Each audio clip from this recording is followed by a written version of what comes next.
Hello and welcome to BYJU'S Exam Prep IAS. I welcome you all to a daily quiz video for today. Before we begin, just again reminding you, if you have still not subscribed to our Telegram channel, use the link given in the description of the video to become a part of our Telegram channel. Also do hit the subscribe button on our YouTube channel as well. Let's begin with the very first question on the screen. Consider the following statements with regards to the International Big Cat Alliance. Number 1. South Africa has proposed to launch a mega global alliance under its leadership to protect big cats and assured support over 5 years with guaranteed funding of $100 million. Second, membership to the alliance will be open to 97 range countries which contain natural habitats of these big cats and other interested nations, international organizations, etc. Third, after the first 5 years, this is expected to sustain itself through membership fees and contribution from bilateral and multilateral institutions and the private sector. You have to tell how many of these are correct. Now, if you look at the statement number 1 carefully, this is wrong. It is not South Africa but India that has proposed such an alliance. This is not the first time that India has said something like this. A few months back itself, the government of India has been working towards this idea. Many people say that since the cheetahs have been imported to India from Namibia, it is since then that the government of India has been thinking about this idea. Second and the third statements are true. So the correct answer would be A. Only one statement out of the given 3 are wrong. If you look at this news story from the Indian Express newspaper, you would see the Indian government has proposed to launch this mega alliance under its leadership and guaranteed that Indian government will spend $100 million for the first 5 years. After that, we expect that the organization will continue to sustain through membership fees and other kind of support. This alliance will work for protection and conservation of 7 major big cats, that is tiger, lion, leopard, snow leopard, puma, jaguar and cheetahs. All this information about the alliance can be seen in this article of the Indian Express newspaper. The governance structure will comprise of a General Assembly having all member countries, a council of at least 7 but not more than 15 member countries elected by the General Assembly for a 5-year term. Next, question number 2. Consider the following statements with regards to the Great Indian Bustard. Number 1. The Great Indian Bustard is one of the heaviest flying birds in the world and has disappeared from 90% of its habitat except in parts of Rajasthan and Gujarat.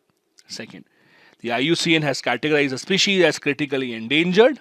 And third, the Supreme Court in April 2021 ordered that all overhead power transmission lines in core and potential Great Indian Bustard habitats in Rajasthan and Gujarat should be made underground.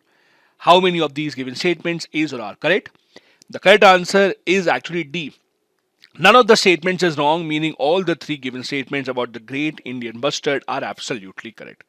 As you know, the Great Indian Bustard mainly reside in Rajasthan and Gujarat. In Rajasthan, they reside nearby the Pakistan border. That is why there have been news stories that some Great Indian Bustards might have even crossed over to Pakistan.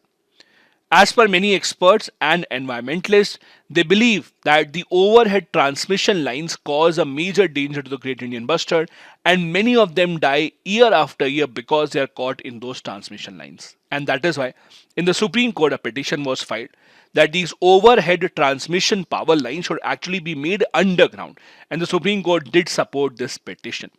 However, as per this article in the Indian newspaper, the Central Electricity Authority is not abiding by this. This is what the petitioners have said.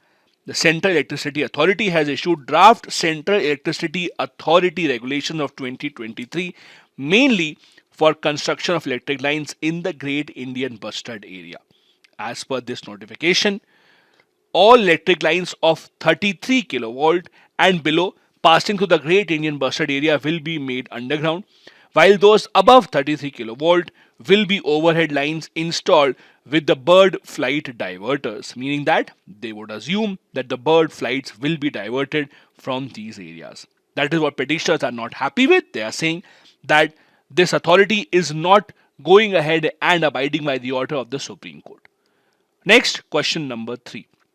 Which of the following statements is not true about the SWAMIH Fund? Number 1. It is sponsored by the Ministry of Finance, Government of India. Second, it is managed by Life Insurance Corporation. Third, The special window for affordable and mid-income housing, that is SWAMIH, is a special impact fund specifically formed for completing stressed and stalled residential projects. And fourth, this is a government-backed fund that was set up as a Category 2 AIF, that is Alternate Investment Fund Debt Fund, registered with SEBI, launched in 2019. You have to tell which of these is incorrect. The correct answer thus would be B. The second statement is wrong because this is not managed by LIC, Life Insurance Corporation. This is managed by SBI Cap, which is a fund management company of the State Bank of India group. So the other three statements, first, third and fourth, are correct. The second statement is wrong. That is why the correct answer would be B. There is an article in the Indian Express newspaper about the SWAMIH Investment Fund.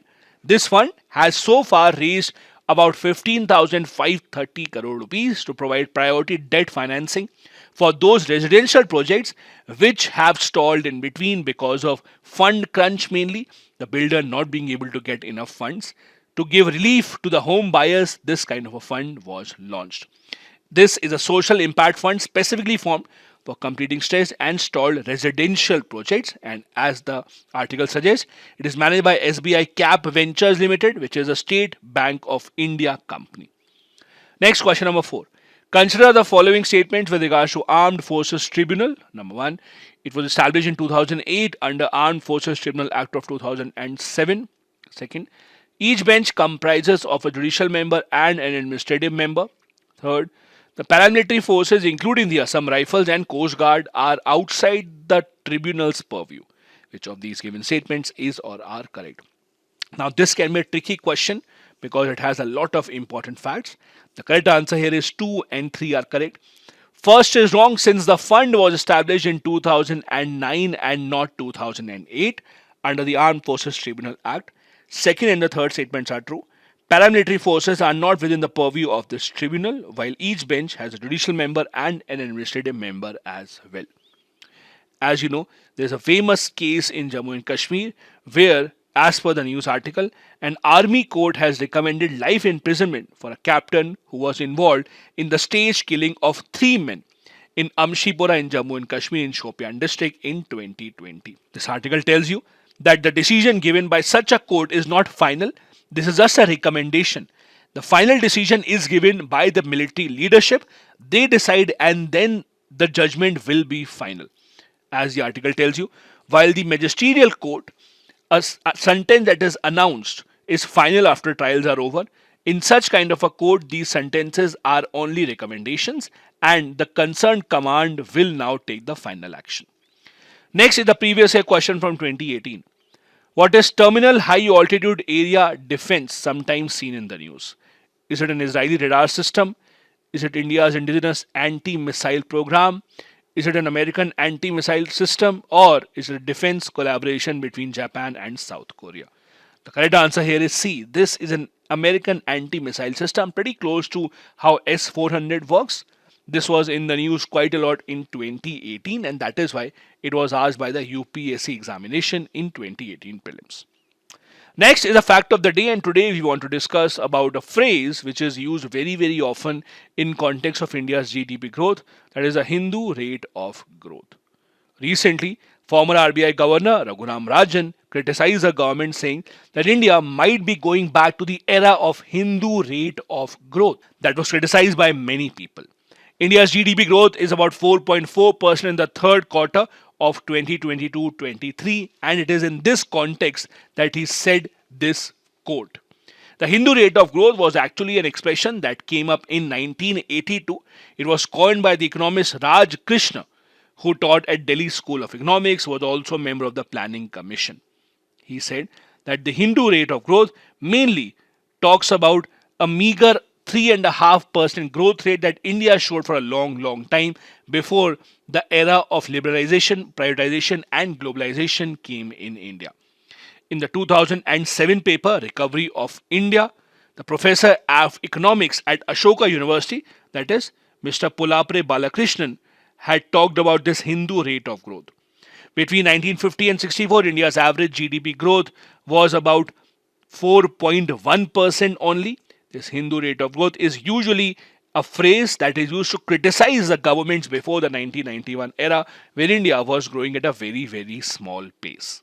Obviously, no one wants the country to go back to that rate of growth. However, this is what Raghuram Rajan has shared, that he fears that the government of India might be taking the country back towards that rate of growth. This is it for today's daily quiz video. Thank you so much for watching. Have a good day ahead. Jai Hind.